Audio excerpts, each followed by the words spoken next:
Membres du jury et amis de l'UPEC, je vous salue. Loin d'être une question purement philosophique, cette interrogation plonge en réalité ses racines dans notre vie quotidienne. Irai-je au cinéma ou me rendrai-je à l'église? Irai-je faire mes courses, les magasins cet après-midi? Ou me rendrai-je plutôt sur une plage nudiste, plus raffinée? Est-ce que les mémoires de Giacomo Casanova font-ils me délice? Ou plutôt suis-je emporté dans les cieux, telle une montgolfière, par les sermons de Bossuet? Plus simplement, suis-je rousseauiste ou voltairien? Voici un certain nombre de questions, parmi tant d'autres, qui nous renvoient sans le savoir à la grande dichotomie de notre bas monde, qui est le choix entre la nature ou l'artifice. Le Larousse décrit l'artifice comme un moyen habile visant à cacher la vérité, à tromper sur la réalité. La nature serait donc, elle, à contrario, le propre de l'authenticité ou de la vérité. La littérature classique voit en l'artifice comme un moyen habile d'agir, de sortir de la difficulté.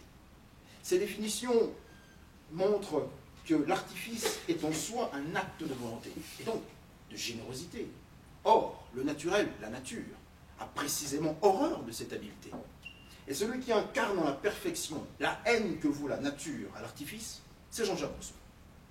Ce dernier avait en horreur les spectacles. Dans son premier discours, qui le vaudra d'ailleurs le premier prix de l'Académie de Dijon, il soutenait que l'art, c'est-à-dire les lettres, corrompt les mœurs.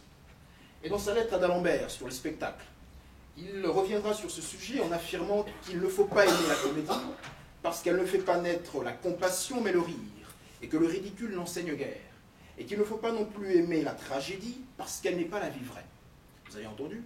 Rousseau faire l'éloge de la vie vraie, un autre synonyme du mot nature, mais la nature ou la vie vraie est une contrainte parce qu'elle est fixe, inchangeable, immuable, inaltérable. Mais ce qui est inaltérable chez Rousseau est source de frustration. Quoi de plus banal qu'une jambe, me diriez-vous?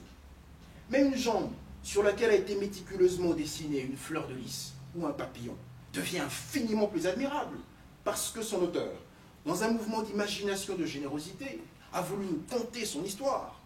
Voilà donc que la nature, à travers une simple jambe, est terne, mais que l'artifice, à travers l'imposition d'un tatouage sur une jambe, devient récit et dynamisme. Par ailleurs, la nature est souvent source d'incompréhension et donc d'injustice. Pourquoi la mort? Pourquoi tant d'enfants victimes de myopathie? Pourquoi la laideur? Pourquoi la beauté comme un accident dans l'empire de la laideur? Pourquoi tant d'infirmités?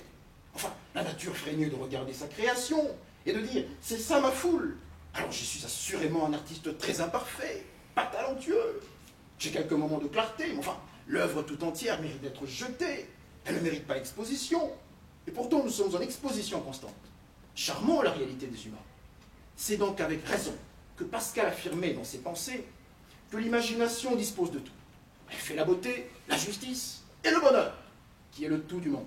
Assurément, l'artifice est synonyme d'imagination. Parce que offrir aux autres les moyens d'imaginer, c'est-à-dire de voyager à travers l'esprit, leur donner accès aux cavalcades du possible, voilà la vraie générosité. Alors en conclusion, parce que la nature est le pendant de l'authenticité ou de la vie vraie, elle est contrainte. Contrainte qui donne naissance à la frustration et à l'injustice. Mais parce que l'artifice est en soi un acte de volonté, elle est d'une manifestation de générosité. Elle permet à tout le monde, riche ou pauvre, beau ou laid, pauvre ou riche, de raconter son histoire, de tromper, de biaiser, bref, de nous sortir de l'ordinaire, de la vie vraie, déjà écrite et placardée, qu'il suffirait d'imiter. Alors, en un mot, là où il y a la nature, il y a la tristesse et la dépression d'un Bernanos. Il y a le chagrin et la tristesse de Diogène de Sinope. Il y a aussi la solitude calfeutrante d'un Rousseau. Alors face à cela, je préfère, moi, l'éloge que fait Jean-Jacques Goldman dans sa chanson « Les filles faciles », quand il dit d'elles qu'elles n'échangent pas leur plaisir contre ce qu'on pense ou ce qu'on va dire, qu'ils disent « OK » pour les enfers, contre un peu de paradis sur terre. Je vous remercie.